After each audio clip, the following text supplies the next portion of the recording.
Hey again everybody, you are Supreme Toys here again with another Mighty Morphin Power Rangers review. This time we've got GOLDAR from Super 7. Let's go ahead and pop this shipper box open.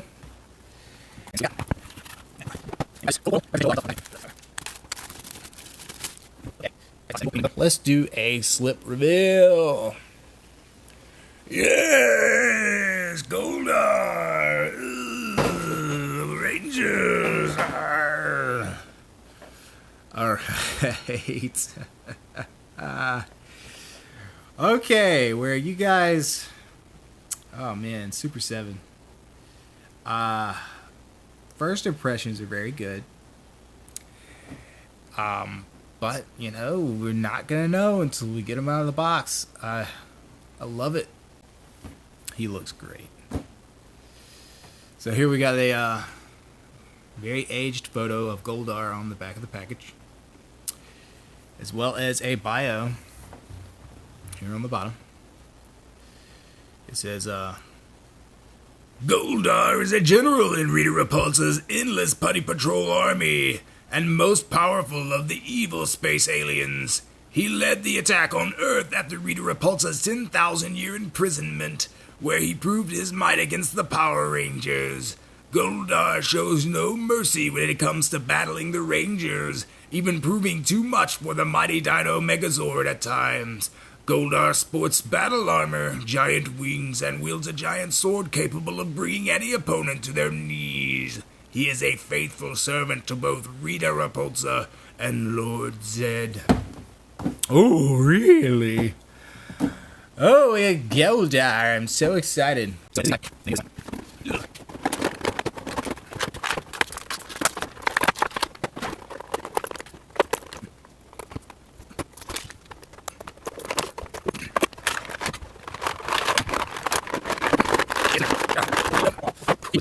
Alright, GOLDAR. GOLDAR. One of my favorite character designs from the original show. I remember seeing that first trailer on TV, and it was him and King Sphinx were foremost in that trailer, and I was like, wow, I gotta watch this. GOLDAR's one of my favorite monster designs ever, and definitely from the show, one of my favorite characters. He lasted a long time in the series, surprisingly, and wow, I'm glad that he was one of the first ones they decided to do. It really pushed me over the edge to be like, I think I need to jump in on this line, because, you know, the Rangers are pretty much guaranteed in every line. You might get a Putty Patroller. GOLDAR is usually like second or third wave coming in with the Rangers. Fortunately, we got him first.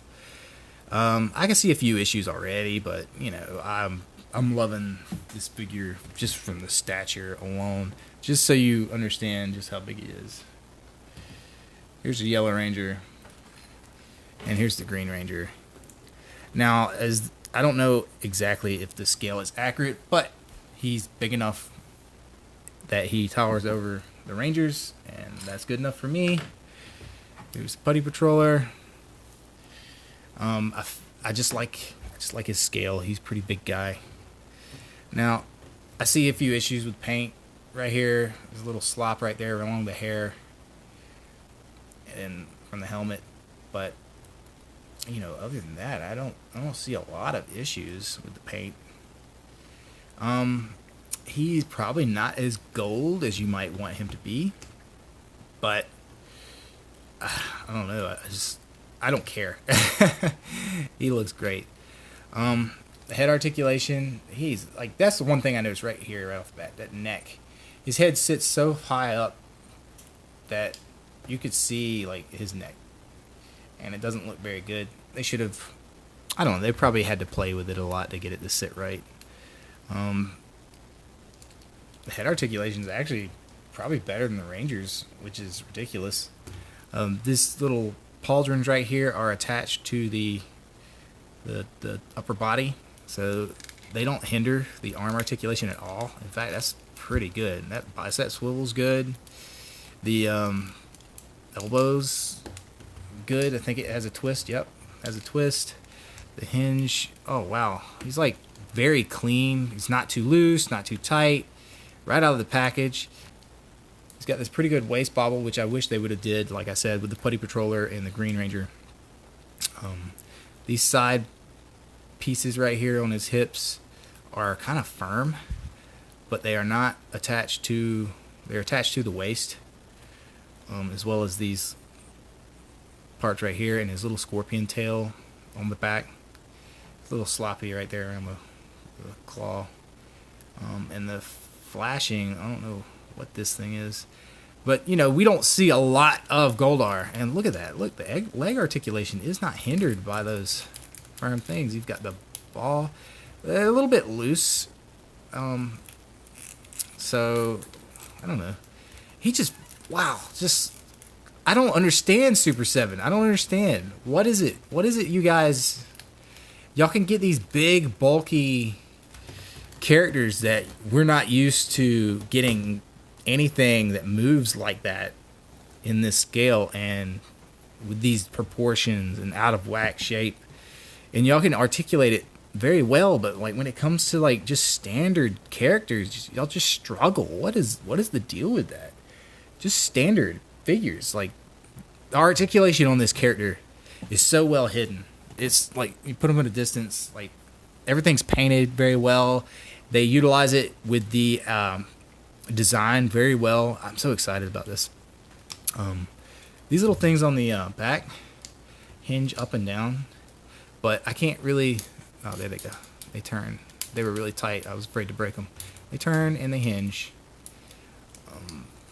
These are his wings folded up, by the way, just so you know. So these should pop out. How well?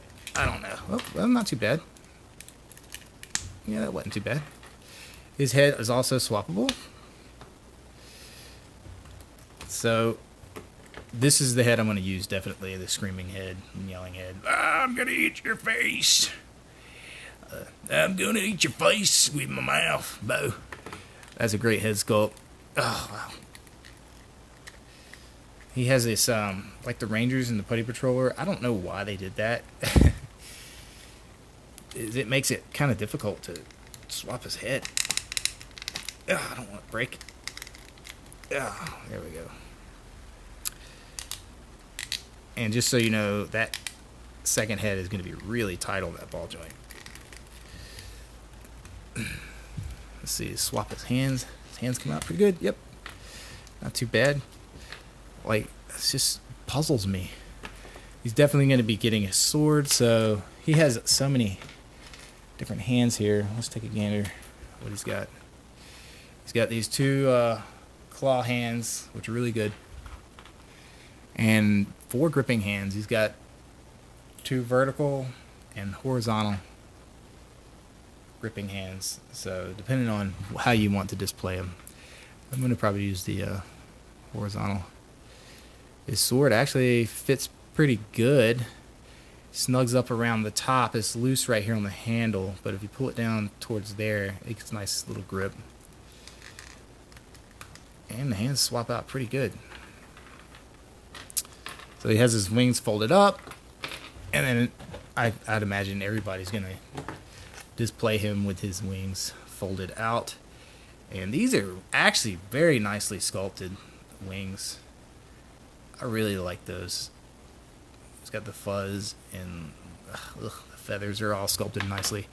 He's sort of like a scorpion, eagle, alien guy. I don't know exactly what kind of alien he is, but he's very, very unique design. Like, there's not a lot of other characters and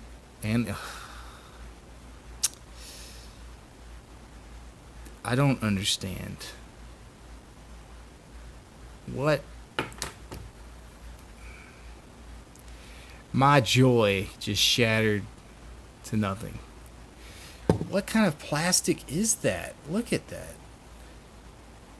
It's looks so cheap. And it's stuck in there. I can't even get that out. Oh my God. I was just pushing it on. I pushed it in and I tried to articulate it. I mean, it shouldn't break. This one didn't break. Not yet. Oh, that is so heartbreaking. Wow. That is heartbreaking. That just hurts. You have no idea. I was so happy with this figure. Oh my god, I was so happy with this figure. You have no idea. Maybe they'll just send me a new wing. But I'll still have to get this out. Gosh, it broke after I pegged it in there. And it's just... What is that? It's painted black? Y'all couldn't make the actual plastic black? What? Wow, look how cheap that looks. It looks like fiberglass. It looks like it broke in manufacturing and somebody glued it back into place. Oh my gosh, that hurts me. That hurts. Oh, this gorgeous figure just, God. Yeah, you don't even know. Alright, well, let's do a quick wrap up here, because this is just heart-wrenching. He comes with these little star emblems. I don't remember what these are in the show. I don't remember at all, but he comes with 5 of them. I'll never use those for anything. But he does come with this cool chest that has all the Morphin coins from the Rangers hidden inside. That's pretty neat. And it's hinged. That's something... That's actually a really nice accessory. Because usually they do these little boxes. They do a solid piece and you have to fold it down. They did that with Raphael's little carry case in his Undercover Raph figure, and I hate it. So I'm glad they did something with a hinge for once. Wow. Alright. This one's going to be short. I was so excited, but that really took the wind out of my sails. Look how beautiful this figure looks, and just imagine if his wing wasn't broken. Like, I'm just so... Super7, why? Why did you do this? Somebody cheaped out somewhere. Oh my gosh, I was going to put him right on my shelf, too. Golly. He wasn't going to be a 10, but he was definitely like a 9. He was going to be... Oh my goodness. Oh, that one thing. One of the hands could have broke. I'd have been like, all right, fine. But no, not the wing. Not one of his major features. One of his arms might have well just fell off. Well. Alright, so I got 2 broken hands with the Putty Patroller, a broken holster with my Green Ranger, and a broken wing with my GOLDAR. Super7, your quality standards are just nowhere. It's like you guys are like NECA 5 years ago. Except they had great sculpts. And this is a great sculpt. I love it. It's just, for this price point, and I know I paid a higher price point for this bigger guy, this shouldn't happen. This shouldn't happen. Y'all should be, you know, mass produced, and, you know, some things are going to happen. All right, 3 out of 5. 3 out of 5. I've had quality control issues. 3 out of 5 figures so far. I'm hoping the Tyrannosaurus dinosaur does not have these issues, because that's just gonna be like, I might cancel my orders. This isn't good. This has been a very short review. You saw me get really excited and happy, and then my heart get crushed. It's like GOLDAR is inhabiting this figure. He's like, yes, you will be disappointed in me. Death to the Rangers. Anyway, thank you for watching this heart-wrenching review of Super7's GOLDAR. I'm UR Supreme Toys, and I think I'm going to go cry. Thank you for watching.